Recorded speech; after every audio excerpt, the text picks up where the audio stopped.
बिस्मिल्लाहिर्रहमानिर्रहीम। अस्सलाम वालेकुम। आज हम बनाने जा रहे हैं आलू के चपली कबाब। अगर आपको रेसिपी पसंद आए तो प्लीज़ इसे लाइक करें, शेयर करें अपने दोस्तों के साथ। अगर आप हमारे चैनल पे न्यू हैं तो हमारे चैनल को सब्सक्राइब करना मत भूलें। ये कबाब खाने के बाद आप बीफ और चिकन के चपली कबाब खाने भूल जाएंगे।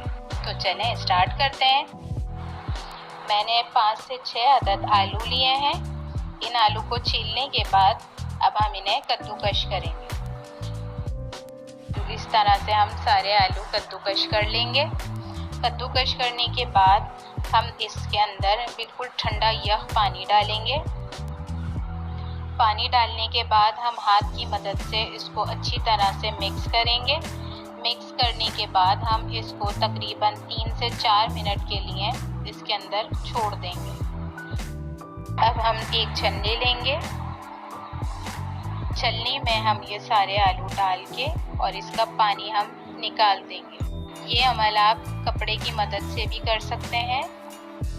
मकसद ये है कि अच्छी तरह से आलूओं में से पानी निकल जाए। अब हम इसमें स्पाइसेस ऐड करेंगे। नमक हस्बे जायका, सफ़ेद ज़ीरा कुटा हुआ 1 चमचा, साबुत धनिया कुटा हुआ 1 चमचा, लाल मिर्चें कुटी हुई 1 चमचा, अनारदाना आधा चमचा। अब हम आलूओं में स्पाइसेस ऐड करेंगे सारे। इसके बाद आप हरा धनिया और पुदीना भी इसके अंदर ऐड कर सकते हैं, ये आपकी अपनी मर्ज़ी पर है। इसमें दरमियाने साइज़ की प्याज जाएगी, चॉप्ड की हुई हरी मिर्चें 4 से 5 अदद या जितना आपको पसंद है।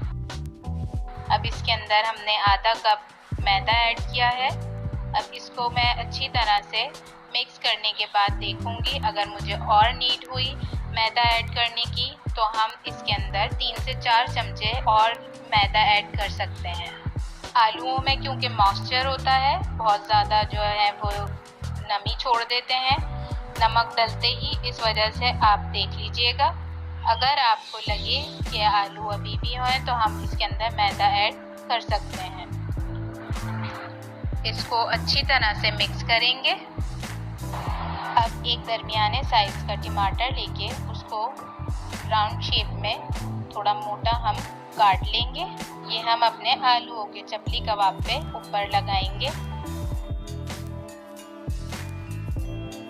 हाथ पे अच्छी तरह ऑयल लगा के अब हम अपने आलू के चपली कबाब बनाना शुरू करेंगे।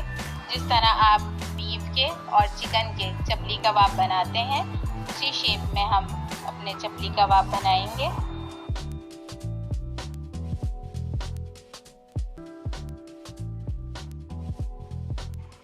ये सारे हमारे आलू के चपली कबाब बनके तैयार हो गए हैं।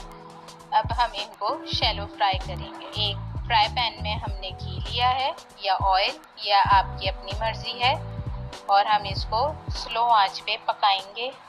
क्योंकि आलू हमारे कच्चे हैं अंदर से, इस वजह से इसको अंदर तक पकने में थोड़ा टाइम लगेगा। अब ये हम देखेंगे, अगर एक तरफ से ये ब्राउन हो जाएंगे तो हम इसको टर्न कर देंगे।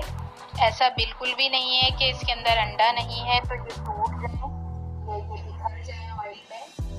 हम इसको इजीली टर्न कर सकते हैं।